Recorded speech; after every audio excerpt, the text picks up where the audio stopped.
आपलं स्वागत. पाहूयात आजच्या ताज्या घडामोडी. आजच्या व्यस्त जीवनामध्ये मंदिरात येऊन देवाच्या सानिध्यात शांती मिळवली पाहिजे. आपली संस्कृती आणि मंदिरे जपणं आपलं कर्तव्य आहे, असं उद्गार निपाणीचे आमदार सौ शशिकला जोल्ले यांनी इंगळी इथून जवळ असलेल्या कागवाड तालुक्यातील मोळवाड कुसनाळ इथं काढले. विठ्ठल रुक्मिणी मंदिर आणि चिकोडी तालुक्यात इंगळी परिसरातील श्री विठ्ठल रुक्मिणी मंदिराला 25 लाखांचं अनुदान मंजूर केलं होतं. श्रीकृष्ण महाराज इंगळीकर यात्री निवासाचं उद्घाटन करताना त्या बोलत होत्या. कार्यक्रमाचे दिव्य सानिध्य हरिभक्तपरायण नामदेव नानासाहेब वास्कर पंढरपूर यांचे लाभले. हरिभक्तपरायण ज्ञानदेव जाधव महाराज इंगळीकर, हरिभक्तपरायण आनंद जाधव उपस्थित होते. कार्यक्रमात मान्यवरांचा सत्कार करण्यात आला. त्यानंतर श्री विठ्ठल रुक्मिणी मंदिरात सौ शशिकला जोल्ले यांनी पूजा केली. कार्यक्रमाला अध्यक्ष, उपाध्यक्ष, सर्व सभक्त, मोळवाड कुसनाळ इंगळी गावातील हरिभक्त आणि महिला उपस्थित होत्या. सुभाष शेवाळी यांनी स्वागत आणि प्रास्ताविक केलं. SB न्यूजसाठी इंगळीहून राजू कोळी. ಇಲ್ಲಿಂದ ಆಗಮಿಸಿದಂತ ಯಾವತ್ತೂ ನನ್ನ ಎಲ್ಲ ಹಿರಿಯ ಸಹೋದರರೇ ಮತ್ತು ಇಲ್ಲಿ ಆಗಮಿಸಿದಂತ ತಂದೆ ತಾಯಿ ಸ್ವರೂಪರು, ಅಕ್ಕ ತಂಗಿ, ಅಣ್ಣ ತಮ್ಮಂದಿರ ಸ್ವರೂಪರಾದ ತಮ್ಗೆಲ್ಲರಿಗೂ ಕೂಡ ನಮಸ್ಕಾರಗಳು. ಇವತ್ತು ಈ ಏಕಾದಶಿ, ನಾಳೆ ಮಹಾಶಿವರಾತ್ರಿ ಏಕಾದಶಿ. ಹಾಗಾಗಿ ನನಗೆ ಬಹಳ ಖುಷಿ ಅನ್ನಿಸ್ತದೆ. ಇವತ್ತು ವಿಠ್ಠಲ ರುಕ್ಮಿಣಿಯ ಸನ್ನಿಧಿಯಲ್ಲಿ ನಾನು 2ನೇ ಬಾರಿ ಬಂದಿದ್ದೀನಿ. 2ನೇ ಸರ್ತೆ ನಾ ಇಲ್ಲಿ ಬಂದಿದ್ದೀನಿ. ಇಲ್ಲೇ ಎಕ್ಸಾಂಬದಾಗ ಇರ್ತಿದ್ವಿ, ಈ ಇಂಗ್ಳಿಗೆ ಎಷ್ಟು ಸರ್ತೆ ಬಂದು ಹೋಗೇವಿ, ಆದ್ರೆ ಇಂಥ ಒಂದು ಪವಿತ್ರ ಭೂಮಿ ಇಲ್ಲ ಐತಿ ಅನ್ನೋದು ನನಗ ಗೊತ್ತಿರ್ಲಿಲ್ಲ. ಆದ್ರೆ ಹೋದ ವರ್ಷ ನಾನು ನಿಮ್ಮೆಲ್ಲರ ಆಶೀರ್ವಾದದಿಂದ, ದೇವರ ಕೃಪೆಯಿಂದ ಈ ಕರ್ನಾಟಕ ಸರ್ಕಾರದ ಮುಜರಾಯಿ ಇಲಾಖೆಯ ಮಂತ್ರಿ ಆಗಿದ್ದೆ. ಆವಾಗ ಇಂಗ್ಳಿಗೆ ಯಾವುದೋ ಒಂದು ಕಾರಣಕ್ಕೆ ಬಂದಾಗ ಪವಾರ್ ಸರ್ ಅವ್ರು ಇರ್ಬೋದು, ಬಾಗ್ಡೆ ಅವ್ರು ಇರ್ಬೋದು, ಶೆಟ್ಟಿ ಅಣ್ಣವ್ರು ಇರ್ಬೋದು, ನಮ್ಮ ಇಂಗ್ಳಿಯ ಶಿಂದೆವೈನಿ ಬನ್ನಾರ್ ಶಿಂದೆವೈನಿ ಇರ್ಬೋದು, ಅವರೆಲ್ಲರೂ ನಮ್ಮನ್ನ ಇಲ್ಲೊಂದು ಬಹಳಷ್ಟು ಒಳ್ಳೆ ರೀತಿಯ ಒಂದು ವಿಠಲ್ ಮಂದಿರ ಐತಿ. ಅಲ್ಲಿ ಕೂಡ ಅವತ್ತು ಪಾರಾಯಣ ನಡೀತಿತ್ತು. ಆ ಪಾರಾಯಣ ನಡೆದೈತಿ. ನೀವು ಹೋಗಿ ಅಲ್ಲಿ ಒಂದ್ ಸ್ವಲ್ಪ ದರ್ಶನ ತಗೊಂಡ್ ಬರ್ಬೇಕು ಅಂತ ಹೇಳಿ ನಾನು, ಅಣ್ಣ ಸಾಹೇಬ್ರು ಇಬ್ರು ಕೂಡ ಬಂದಿದ್ವಿ. ಹಾಗಾದ್ಮೇಲೆ ನಾವು ಆಯ್ತು ಅಂತ ಹೇಳಿ ಇಲ್ಲಿ ಬಂದ್ವಿ. ಇಲ್ಲಿ ಬಂದ್ಮೇಲೆ ನಿಜವಾಗ್ಲೂ ಆ ಕ್ಷಣ ನಾನು ಇವತ್ತು ನೆನಪಿಸ್ಕೋತೀನಿ. ಕಾರ್ನಾಗಿಂದ ಬಂದು ಇಲ್ಲಿ ಒಳಗೆ ಗುಡಿಯಾಗ ಹೋಗಿ ಈ ನದಿ ನೋಡಿದ್ಮೇಲೆ ನನ್ನ ಜನ್ಮ ಸಾರ್ಥಕ ಆಯ್ತು ಅನ್ನುವಂತ ಭಾವನೆ.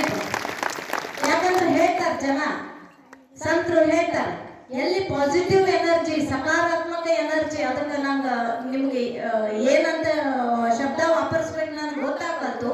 ಯಾಕಂದ್ರ ಎಲ್ಲಿ ದೇವ್ರು ಇರ್ತಾರ ನೋಡ್ರಿ, ಅಲ್ಲಿ ಪ್ರಭಾವಳಿ ಇರ್ತೈತಿ, ಹಿಂದೆ ಪ್ರಭಾವಳಿ ಇರ್ತೈತಿ.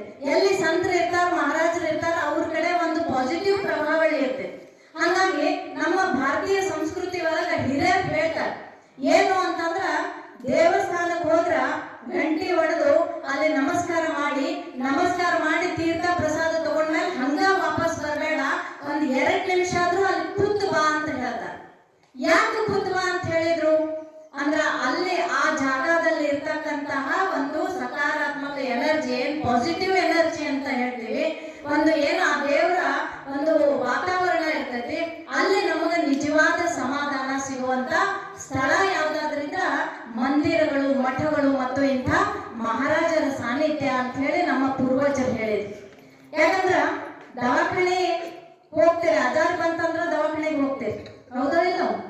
ಆಮೇಲೆ ನಾವೆಲ್ಲರೂ ಎಷ್ಟೋ ಜನ ಶ್ರೀಮಂತರು ಇರ್ಬೋದು, ಗಾಡಿ ಘೋಡ ಇರ್ಬೋದು, ಬಂಗ್ಲಾ ಇರ್ಬೋದು, ಬ್ಯಾಂಕ್ ಬ್ಯಾಲೆನ್ಸ್ ಇರ್ಬೋದು, ಆದ್ರೆ ಇವತ್ತ ನಾವ್ ಎಲ್ಲಾರು ಕೂತೇವಲ್ಲ, ಯಾರು ನನಗೆ ಒಂದು ಗುಳಿಗೆ ಇಲ್ದ ನಾ ಜೀವನ ಮಾಡೇನಿ ಅನ್ನುವಂಥವ್ರು ಸಿಕ್ಕಾರು ಇಲ್ಲ.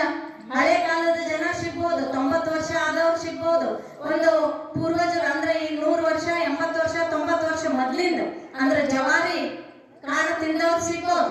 ಆದ್ರೆ ಇವತ್ತಿನ ಜನರಿಗೆ ಅದು ಸಿಗಾಕ್ ಸಾಧ್ಯ ಇಲ್ಲ. ಮತ್ತೆ ಏನೋ ಇದ್ರೂ ಕೂಡ ಸಮಾಧಾನ ಇಲ್ಲ.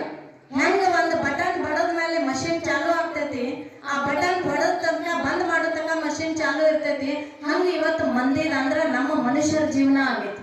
ನಾವು ನಮ್ಮ ಆಸ್ತಿ ಸಲುವಾಗಿ, ಪಾಸ್ತಿ ಸಲುವಾಗಿ, ನಮ್ಮ ಮಕ್ಕಳ ಸಲುವಾಗಿ ನಾವು ಓಡಾಕತ್ತೇವೆ, ಗಳಿಸಾಕತ್ತೇವೆ, ಎಲ್ಲ ಐತೆ.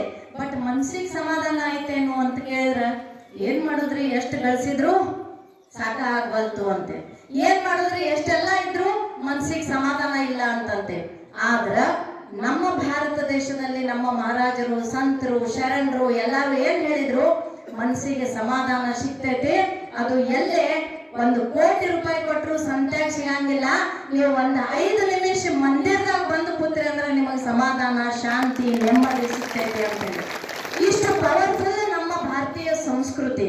ಹಾಗಾಗಿ ಗುಡಿಗಳನ್ನ ಉಳಿಸುವಂಥದ್ದು ನಿಮ್ಮ ಕರ್ತವ್ಯ ಆಗಿದೆ. ಈ ಗುಡಿಗಳನ್ನ ಉಳಿಸ್ಬೇಕು, ಮಠ ಮಂದಿರಗಳನ್ನ ಉಳಿಸ್ಬೇಕು, ನಮ್ಮ ಸಂಸ್ಕೃತಿಯನ್ನ ಉಳಿಸ್ಬೇಕು, ನಮ್ಮ ಸಂಸ್ಕಾರ ಉಳಿಸ್ಬೇಕು ಮತ್ತು ನಮ್ಮ ಆಧ್ಯಾತ್ಮಿಕತೆಯನ್ನ ನಾವು ನಮ್ಮ ಮುಂದಿನ ಪೀಳಿಗೆಗೆ ಕೊಡೋದು ಬಹಳ ಮಹತ್ವದ.